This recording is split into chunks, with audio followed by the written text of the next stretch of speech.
কে তোমাকে আমার থেকে মুখ ফিরিয়ে নিল? কার ভালোবাসা পেয়ে আমার থেকে তুমি মুখ ঘুরায় নিলে? কার ভালোবাসা পেয়ে আমি রবের থেকে তুমি মুখ ফিরিয়ে নিলে? কার দিকে তুমি পাগল পারা হয়ে আমার রবের কদমে সেজদার পরিবর্তে তুমি পরনারী পর স্ত্রীর সাথে রাত্রি 1টা পর্যন্ত চ্যাটিং করো? এ যুবক, এই দুটো হাত দুনিয়ার কোনো প্রভাব প্রতাপশালী আমাকে দান করে দেন নাই। এই দুটো চোখ দুনিয়ার কোনো বাদশাহ মন্ত্রী মিনিস্টার আমাকে দেন নাই। এই দেমাগে ব্রেন এত সুন্দর সূক্ষ্মভাবে যিনি বানিয়েছেন, একটা তার যদি এদিক সেদিক হয়ে যায় যুবক তুমি পাগল বলে সাব্যস্ত হয়ে যাবে। এত সুন্দর করে তোমারে আমারে বানাইলো, অথচ সেই মালিকের ইবাদত করার পরিবর্তে তুমি কার দিকে তুমি মনোবেশন করলে? মনের মধ্যে কি একটা বারো জাগ্রত হয় না? দেহের মধ্যে কি একটা বারোর জন্য তোমার সঞ্চয় হয় না? আমার এই দেহটা আমাকে আমার মা দেন নাই, আমার বাবাও দেন নাই। এই দেহটা কেবলমাত্র শুধুমাত্র রব্বে কারিম দান করে দিয়েছেন। আমি কেন দুনিয়াবীর দিকে পাগল পারা হই? আমি কেন দুনিয়ামুখী হয়ে যাই? আমি এখনো কেন গুনাহ থেকে পরিত্রাণ পাইতে পারি না? আমি কেন এখনো গুনাহ ছাড়তে পারি না? রাত্রি 1টা পর্যন্ত কেন গুনার ভিতরে আমি হাবুডুবু খাই? রাত্রি 12টা পর্যন্ত কেন আমি অনলাইনের ভিতরে লিপ্ত থাকি? সোশ্যাল মিডিয়ার মধ্যে কেন দীর্ঘ সময় পর্যন্ত আমি সময় পার করে দেই? বন্ধু মহলের মধ্যে কেন আমি গুনার মধ্যে লিপ্ত থাকি? আত্মীয় স্বজনের মধ্যে কেন গুনাহের মধ্যে লিপ্ত থাকি? এ যুবক, মালিক তোমারে ডাক দিয়ে বলে এখনো সময় আছে, ফিরে আসো, ফিরে আসো রে যুবক। যৌবনের ইবাদত দিয়ে আমি আমার মালিককে সন্তুষ্ট করো। যৌবনের ইবাদতে কেবলমাত্র শুধুমাত্র আল্লাহ পাক সন্তুষ্ট হতে পারে। বুড়ো বয়সের ইবাদতের কোনো দাম, কোনো হিসাব মালিক নেবেন না। যৌবনের হিসাব কেবলমাত্র শুধুমাত্র আমার আল্লাহ পাক চাইবেন। তাই এমন একটা সুন্দর একটা আয়াতে কারিমা আমি আপনাদের সামনে উপস্থাপন করেছি। আল্লাহ পাক 4টা জিনিসের কসম খেয়ে একটা জিনিস ঘোষণা করছেন। জোরে বলেন, কয়টা জিনিসের কসম কেটেছেন? কি কি জিনিসের কসম কেটেছেন আমি সে ব্যাপারে আপনাদেরকে আজকের আলোচনা শোনাবো। তবে 4টা কসম খেয়ে একটা ঘোষণা করেছেন। তিনি বলেন 4টা কসম খেয়ে আমি বলতেছি আমি মানুষকে সবচেয়ে সুন্দর করে বানিয়েছি। জোরে কন্যা সুবহানাল্লাহ। এত সুন্দর করে আমাকে কে বানিয়েছে? আওয়াজ করে বলেন, আরো জোরে বলেন, কে বানিয়েছে? হামদে বেহাদ মর খোদায়ে পাকেরা আকিমা দাদে মুশতে খাকেরা, আকিমা দাদে মুশতে খাকেরা। যে রব্বে কারিম এক মুষ্টি মাটি দিয়ে আমাকে আর আপনাকে বানাইছেন, ওই রব্বে কারিমের প্রশংসা যদি আমি আপনি করতে না পারি, আমার মতন আপনার মতন কপাল পোড়ার জগতে কেউ হবে না। এই জন্যে বাজান, সুস্থ সবল থাকার সময় আমার মালিককে সন্তুষ্ট করতে হবে। অসুস্থতার মধ্যে পড়লে মালিককে ডাকলে মালিক তখন খুশি হয় না। সুস্থতার মধ্যে মালিককে ডাকতে পারলে মালিক খুশি হয়। এই জন্য বাজান, সুস্থতার আলাদা একটা কদর আছে, আলাদা একটা দাম আছে। বার্ধক্য এসে মানুষ অনেক সময় তাসবিহ তাহলিল করে, বার্ধক্যে এসে মানুষ তাহাজ্জুদ গুজারি হয়, বার্ধক্যে এসে মানুষ মসজিদমুখী হয়। কিন্তু যখন যৌবন ছিল তখন তাহাজ্জুদ পড়ে নাই, যখন যৌবন প্রাপ্ত ছিল তখন মসজিদমুখী হতে পারে নাই, যখন যৌবন প্রাপ্ত ছিল তখন নামাজে 5 ওয়াক্ত হয় নাই।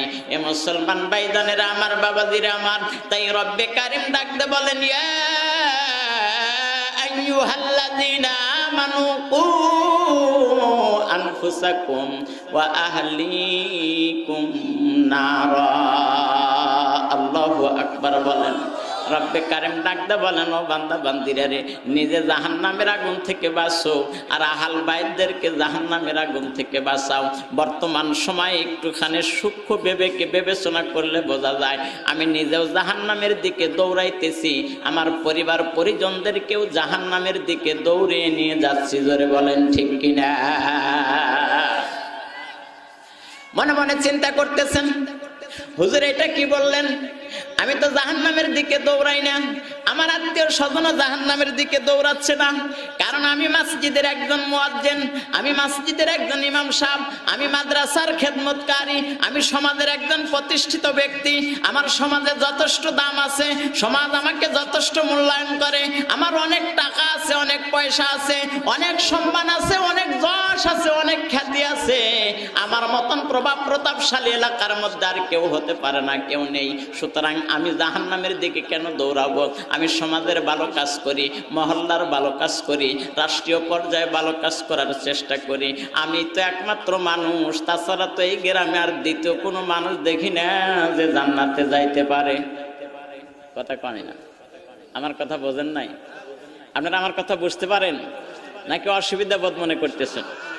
আমার দিকে তাকা থাকেন, তাহলে কথা ভালো বুঝার। আমি আপনাদের বর্তমান অজনসিয়ত যাত্রার মঞ্চে রূপান্তরিত হয়ে গেছে। কিছু জাকানাকা না দিলে পাবলিকের মন মজে না। কথা কন নাকে? কিছু জাকানাকা দিলেই পাবলিকের মন মজে। আসলে আপনারা বিবেচনা করেন, এইটা কি জাকানাকার মঞ্চ? কথা কন, আরো জোরে কন। যারা কইতেছেন না তারা মনে করতেছেন যে হ্যাঁ হুজুর জাকানাকা না দিলে হবে না। একটু জোরে কন, এটা কি জাকানাকার মঞ্চ? জাকানাকার মঞ্চ দেশে আছে না নাই? জোরে বলেন, আছে না নাই? ওই মঞ্চটা ভালো না মন্দ? মানুষ ভালো চোখে দেখে না মন্দ চোখে দেখে? অথচ আমরাই এক শ্রেণীর লোক যেটাকে এই মঞ্চকে, এই টেজকে গানের আসরে রূপান্তরিত করে দিয়েছে। আর একটু জোরে কওয়া লাগবে, ঠিক? নচেত মানুষ আমাকে মনে করবে হুজুর আপনি একাই 100, আপনার পক্ষে কেউ নাই। হক কথা, ন্যায় কথা, একাই যদি 100 হয় ওতেই আল্লাহ খুশি। জোরে কন সুবহানাল্লাহ, আরো জোরে কন সুবহানাল্লাহ।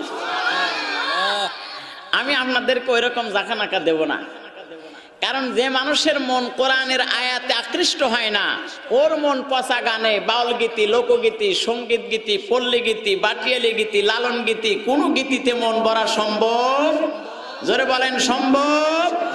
যার মন কোরআন দিয়ে সন্তুষ্ট হয় না, গোটা পৃথিবীর সব কিছুর মালিক যদি তাকে বানিয়ে দেওয়া হয়, এরপরেও তার মন কখনো সন্তুষ্ট হতে পারে? তার মানে হলো ওর মন পচে গেছে, ওর মন নষ্ট হয়ে গেছে, ওর মন জ্বলে পুড়ে খারখার হয়ে গেছে। এমন পোড়া পুড়ে গেছে, এই মন নিয়ে কোরআনের তেলাওয়াত আর ভালো লাগে না, তখন ছ্যাঁকা খাওয়ার গান গায়ে গায়ে বেড়ায়। এত দুঃখ কি আর প্রাণে সয়? ও আমার ভাইজানেরা, আমার বাবাজিরা আমার, তাহলে বলতে পারেন হুজুর কি করে আমরা সবাই জাহান্নামের দিকে দৌড়াই? আমি বলি হ্যাঁ, আমি আপনি সবাই একসঙ্গে জাহান্নামের দিকে প্রতিযোগিতার স্বরূপ দৌড়াচ্ছি। আমি নামাজ পড়লে আমার স্ত্রী নামাজ পড়ে না, খেয়াল করেন।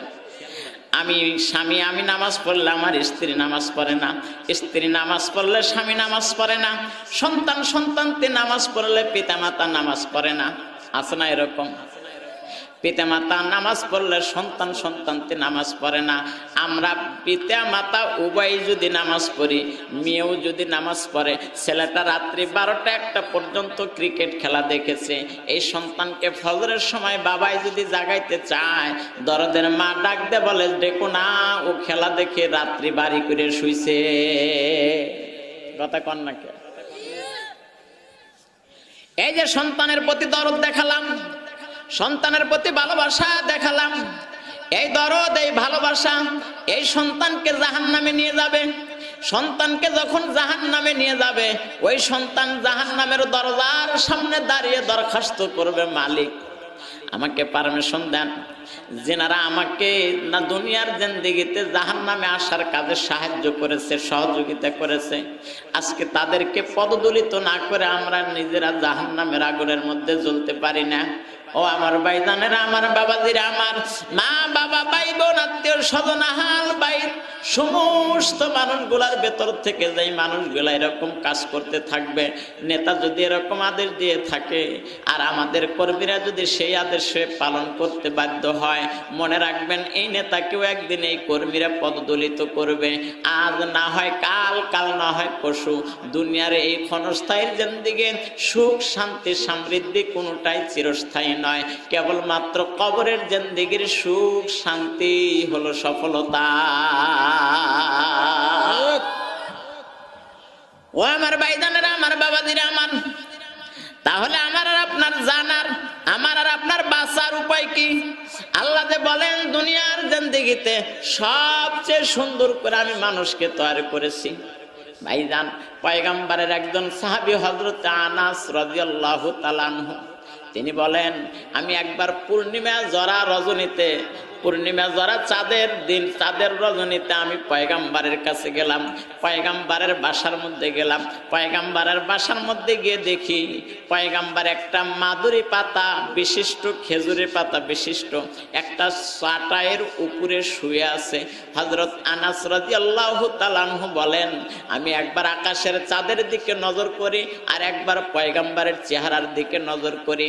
আমি কয়েকবার এরকম করে দেখার পরে বিচার বিশ্লেষণ করে দেখলাম আকাশের চাঁদের মধ্যে কালো কালো রেখ দেখা যায়, দাগ দেখা যায়, কিন্তু পয়গম্বরের চেহারার মধ্যে কোনো দাগ নেই, কোনো দাগ নেই। জোরে কোন মারহাবা।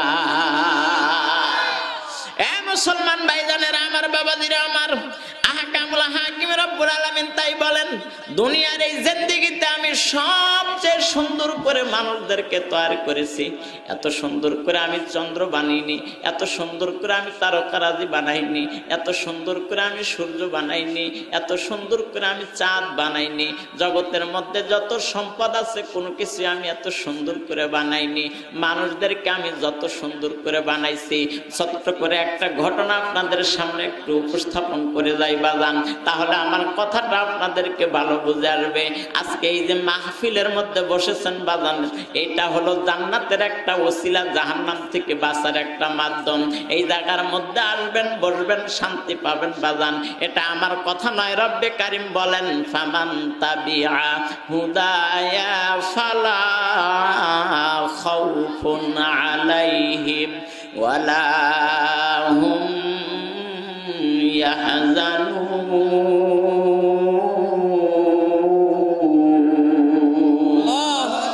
সুখা হাদরু আজমা সুকি দিদান, সুখা হাদরু আজমা সুকি দিদান, কালামুল্লাহ বগশি দিল শানিদান, কালামুল্লাহ বগশি দিল শানিদান। আসমানের নিচে জমিনের উপরে একটা মাত্র কিতাব আছে, যেই কিতাবটা পড়লে যেমন সওয়াব পাওয়া যায়, আপনি বসে বসে শুনবেন, আপনার আমল নামায়ও তেলাওয়াত করনেওয়ালার মতন সওয়াব লেখা হয়। জোরে কোন সুবহানাল্লাহ। ও আমার ভাইজানেরা, আমার বাবাজিরা আমার, এত সুন্দর করে আমাকে আর আপনাকে বানিয়েছেন। কেন বানিয়েছেন বাজান? ওই মেলার মধ্যে দিয়ে ঘোরাফেরা করবার জন্য বানাইনি। দুনিয়ার জিন্দেগিতে হাল চাষ, ফ্যাক্টরিতে কাজ, কারখানায় কাজ করবার জন্য আমাকে বানাইনি। কেন এত সুন্দর করে বানিয়েছেন আল্লাহ পাক সে কথাটাও কোরআনের মধ্যে জানিয়ে দিয়েছেন, ওয়ামা খালাকতুল জিন্না ওয়াল ইনসা ইল্লা লিয়াবুদুন।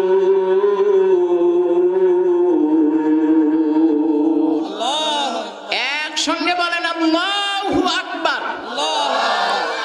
রব্বে কারিম ডাকতে বলেন ও বান্দা বান্দিরা রে, আমি দুনিয়ার এই ক্ষণস্থায়ী জিন্দেগিতে তোমাদেরকে সৃজন করেছি, বানিয়েছি শুধুমাত্র আমার ইবাদত করবার জন্য। আমি আজকে আপনাদের কাছে ব্যক্ত করতে চাই বাজান, আমি আপনি কতটুকু আমার মালিক আল্লাহ পাকের ইবাদত করতে পারতেছি। এ যুবক, একটুখানি চিন্তা করে দেখো, তুমি তো আজকে যৌবনে পদার্পণ করতেছ। শিশুর থেকে আমার মালিক তোমার এত বড় করলো, কোনোদিন আজ পর্যন্ত মালিকের কদমে একটা সিজদা পর্যন্ত দিলে না। কখনো কি গভীর রজনীতে মালিকের তাসবিহ করে ডেকে দেখেছো? কত মজাই তাসবির মধ্যে পাওয়া যায়। যুবক রে,